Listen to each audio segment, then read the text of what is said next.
Hello and welcome to E money India. आज की इस वीडियो में मैं आपको बताऊंगी कि इंडिया में क्रिप्टो करेंसी बिल या कानून लाने की जरूरत क्यों है।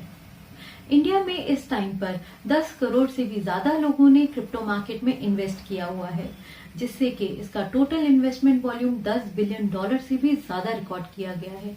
और ये माना जाता है कि क्रिप्टो करेंसी मार्केट की इंडिया में ये बस एक शुरुआत ही है।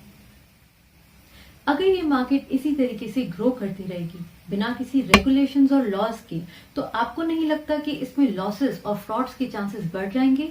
जी बिल्कुल हाँ, ऐसा पहले भी हो चुका है और ऐसा आगे भी हो सकता है। तो इसी को कंसिडर करते हुए इंडियन गवर्नमेंट एक बिल क्रिएट कर रही है, जिससे कि जो इतने ज्यादा इन्वेस्टर्स हैं हमारे इंडिया में और उनकी इतनी ज्यादा इन्वेस्टमेंट है, उसको सिक्योर किया जा सके।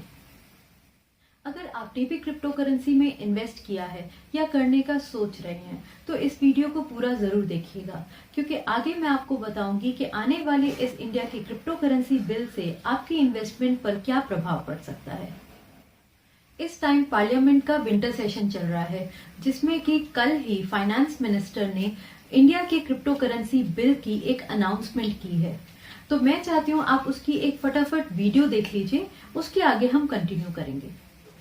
बंद करने का उपाय अभी तक कुछ नहीं है, मगर जरूर कॉशन देने का, युवाओं को इस विषय में जो रिस्क है उस विषय में ध्यान दिलाने के लिए कदम उठा रहे हैं सरकार के द्वारा, सेबी के द्वारा, आरबीआई के द्वारा। जैसे मैंने कहा, इससे और अधिक मात्रा में वो कर सकते हैं, मगर अब हम इस कगार पर आ गए हैं कि हमारे बिल जल्दी आने वाला है। धन्यवाद।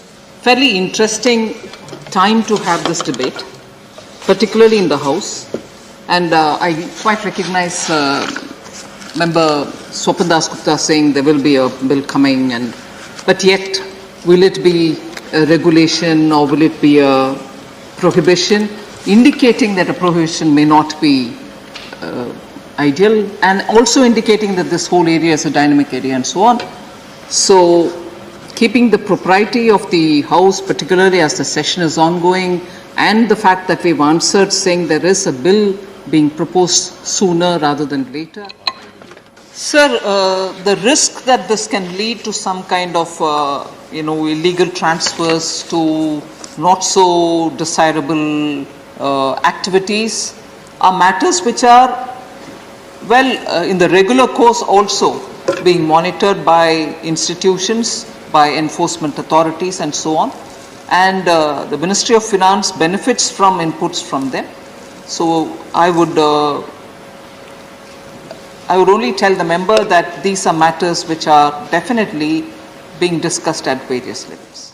अब इसके बाद जरा ध्यान दीजिएगा आने वाली वीडियो क्लिप पर, जिसमें फाइनेंस मिनिस्टर ने इंडिया टुडे कॉन्क्लेव की स्टेज पर क्रिप्टो करेंसी के बारे में क्या कहा। वो आपको बहुत हेल्प करेगा ये जानने के लिए कि गवर्नमेंट के इंटेंशंस आखिर हैं क्या। We are very clear that we are not shutting all options off. We will allow a certain amount of a window for people to use, so that experiments in the blockchain, the Bitcoin or whatever you may want to call it, the cryptocurrency experiments and fintech which depend on such experiments will have that window available for them. We are not going to shut it off all. In video से ये तो बिल्कुल clear है कि government crypto currency को ban नहीं करने वाली है, बल्कि बस उसे रेगुलेट करना चाहती है। और रेगुलेट करने का मतलब ये है कि गवर्नमेंट ध्यान रखेगी कि जो भी क्रिप्टो सर्कुलेशन में है उसका यूज टेरर फंडिंग में ना हो इंडिया के खिलाफ। और ऐसा पहले हुआ था जबकि पेटीएम, फोन पे, यूपीआई और गूगल पे को भी रेगुलेट किया गया था, ताकि इन सब का भी यूज इंडिया के खिलाफ टेरर फंडिंग में ना हो पाए।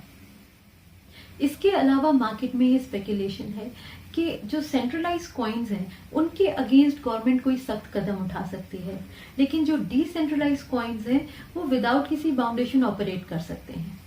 तो जो डिसेंट्रलाइज कॉइन्स होते हैं उनके कुछ एग्जांपल्स हैं बिटकॉइन और इथेरियम, जिनके पीछे कोई कंपनी बैक नहीं करती है उनका प्राइस फ्लक्चुएट करने में। लेकिन जो सेंट्रलाइज कॉइन्स होते हैं वो बैक्ड अप होते हैं किसी कंपनी से, जो कि उनका प्राइस फ्लक्चुएट ऊपर नीचे कर सकती है।